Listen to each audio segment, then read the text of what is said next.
नमस्कार दोस्तों, आपके अपने परिवार एग्ज़ाम वॉरियर्स में हार्दिक स्वागत है। दोस्तों, आज की इस वीडियो पे हम आपको बताएंगे एक नई वैकेंसी जो जेएसएससी के द्वारा जारी किया गया उसके बारे में। यह वैकेंसी इंजीनियर्स पद के लिए है। तो ये वैकेंसी जो कैंडिडेट डिप्लोमा या फिर बीटेक किए हुए हैं उन कैंडिडेट्स के लिए काफ़ी इम्पोर्टेंट है।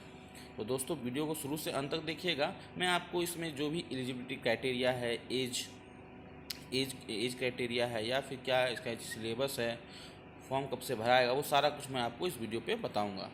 तो चलिए वीडियो को स्टार्ट करते हैं। देखिए, ये जो निकला है विज्ञापन, ये विज्ञापन संख्या 6/2021 है। ठीक है, जो कि झारखंड डिप्लोमा स्तर संयुक्त प्रतियोगिता परीक्षा 2021 JDLCCE 2021 के नाम से निकला है। ठीक है, तो जो इस एग्ज़ाम का फ़ी रखा गया है मात्र 100 रुपया रखा गया है, और जनरल और ओबीसी कैंडिडेट्स के लिए। वहीं बात करें ST SC के लिए तो वहाँ मात्र 50 रुपया रखा गया है। ठीक है दोस्तों, इसमें मैं भी ये भी बताऊंगा कि परीक्षा का प्रारूप क्या होगा, यानी किस मोड पे लिया जाएगा। क्योंकि देखिए, लास्ट टाइम जो जेएसएससी सीजीएल का वैकेंसी आया है पिछले एक दो दिन पहले, उसमें ऑफलाइन OMR शीट था, बट OMR शीट पर एग्ज़ाम लिया जाएगा। बस इसमें CBT यानी कंप्यूटर बेस्ड टेस्ट के थ्रू लिया जाएगा। अब बात कर लेते हैं कितनी वैकेंसी है। तो देख लीजिए रिक्तियों का विवरण में। कनीय अभियंता विद्युत यानी आपका इलेक्ट्रिकल डिपार्टमेंट में आपका टोटल 46 सीट रखा गया है।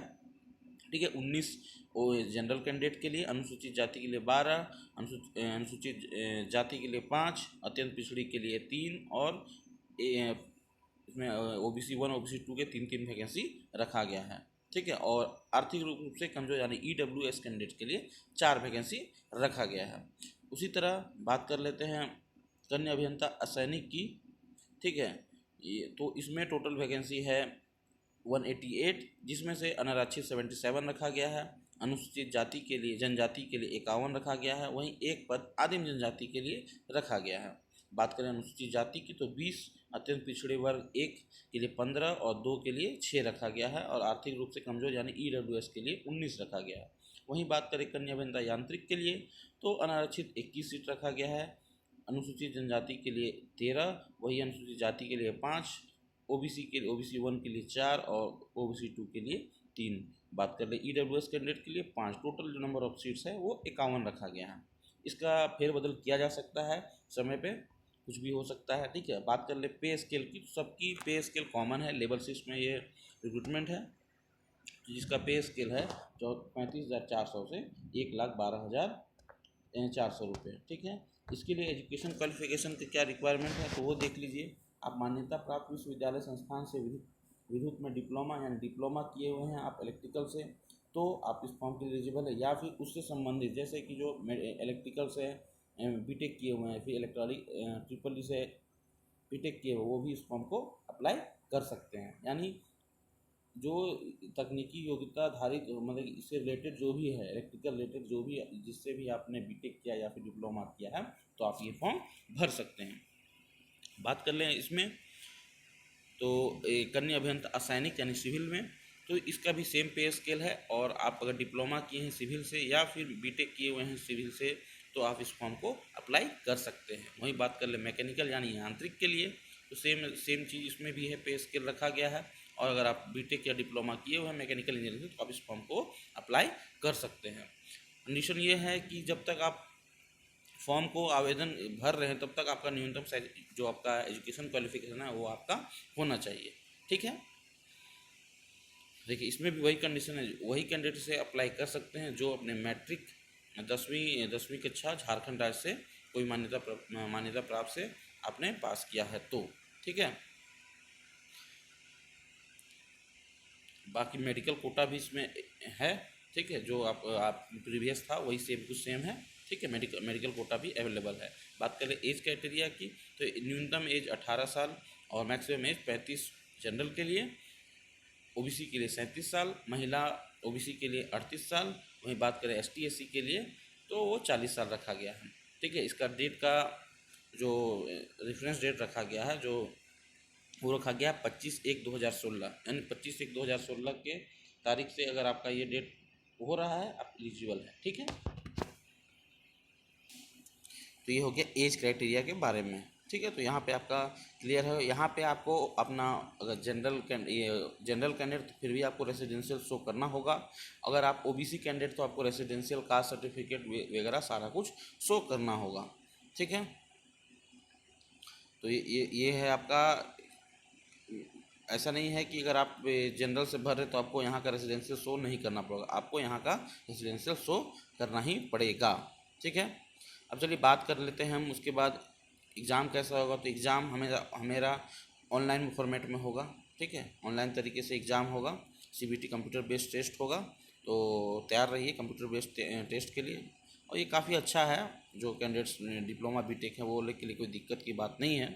अब बात कर लेते हैं परीक्षा भरने की जो यह परीक्षा कब फॉर्म कब से भराएगा, तो मैं आपको बता दूं।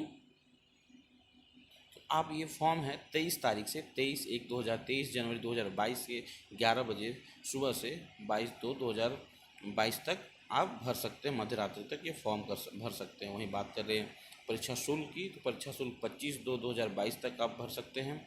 फ़ोटो हस्ताक्षर अपलोड करने या फिर आप प्रिंट आउट निकालना चाहते हैं फॉर्म का, तो वो 27 फरवरी 2022 तक आप कर सकते हैं। वहीं बात करें कुछ इसमें आपको एडिट करना है या कुछ गलती हो गई है तो आप 28/2/2022 तक कर सकते हैं। ठीक है। ऑनलाइन आपका पेमेंट होगा, पेमेंट ऑनलाइन करना है आपको। ठीक है। परीक्षा का जो ये होगा स्वरूप बोलिए या फिर इसका जो स्वरूप बोलिए या फिर कैसे होगा, तो वो है कंप्यूटर बेस्ड टेस्ट होगा, जो कि मैंने आपको पहले ही बता चुका है। अगर विभिन्न पाली में होगा तो नॉर्मलाइजेशन होगा। बात करें एग्ज़ाम पैटर्न की, तो एग्ज़ाम पैटर्न ऑनलाइन बेस्ड है। अगर डिफरेंट डेज पे एग्ज़ाम होगा तो वहाँ पे आपका नॉर्मलाइजेशन होगा। और नॉर्मलाइजेशन का क्राइटेरिया जो भी ये रहेगा वो आपको साइट पे अपलोड कर दिया जाएगा। ठीक है। परीक्षा एक चरण पे होगा। ठीक है। सिर्फ मुख्य परीक्षा होगा, यानी मेंस एग्ज़ाम डायरेक्ट होगा, नो प्री कुछ भी नहीं, डायरेक्ट मेंस एग्ज़ाम होगा। ठीक है। इसमें जितने भी प्रश्न होंगे वो सारे 3 मार्क्स के प्रश्न हो दिए जाएंगे। ठीक है। और एक गलती पे आपका 1 मार्क्स डिडक्शन किया जाएगा, यानी नेगेटिव मार्किंग भी रहेगा। जो प्रश्न के पत्र हैं वो हिंदी इंग्लिश दोनों पे रहेंगे। ठीक है। देखिए जो मुख्य परीक्षा होगा इसमें 2 पत्र रहेंगे। ठीक है। पहला जो पत्र रहेगा कुल प्रश्न उसमें 120 प्रश्न रहेंगे और 2 घंटे का प्रश्न रहेगा। और उसमें क्या होगा, समान अभियांत्रिकी, यानी जो जनरल आपका इंजीनियरिंग रहता है ना, फर्स्ट ईयर में आप लोग पढ़ेंगे वो सारा सिलेबस इस पर रहेगा। वहीं बात करें सामान्य ज्ञान की, तो आपका सामान्य ज्ञान में जो रहेगा Jharkhand GK, GS, maths, reasoning जो भी रहेगा वो रहेगा, वो आपको मैं डिटेल नीचे बताता हूँ। ठीक है। और पत्र 2 रहेगा वो आपका जो सब्जेक्ट है, जिस सब्जेक्ट से आप अप्लाई कर रहे हैं, जिस स्ट्रीम से अप्लाई कर रहे हैं उसका आपका सब्जेक्ट रहेगा। ठीक है। देखिए पत्र 1 की बात करें, देखिए वही civil engineering part A, structural drawing, इसमें इलेक्ट्रिकल इंजीनियरिंग, मैकेनिकल इंजीनियरिंग, ये सारे कुछ रहेंगे आपका पार्ट 1 में, पत्र 1 में। ठीक है। जिसमें आपका 80 प्रश्न रहेंगे। वही बात करें 40 प्रश्न की, उसमें सामान्य अध्ययन जो मैंने आपको बताया, झारखंड का जो भी है, झारखंड का जीके रहेगा, नॉर्मल जीके रहेगा। ठीक है। उसके बाद आपका सामान्य विज्ञान यानी जीएस रहेगा। बात करें सामान्य गणित जो 3 स्तर का रहेगा, वही मानसिक क्षमता यानी रीजनिंग रहेगा, और कंप्यूटर का कुछ क्वेश्चन रहेगा। उसके बाद आपका जो आपका सब्जेक्ट लिए हैं वो सब्जेक्ट का आपका पेपर रहेगा। तो फिलहाल इस वीडियो पे इतना ही दोस्तों।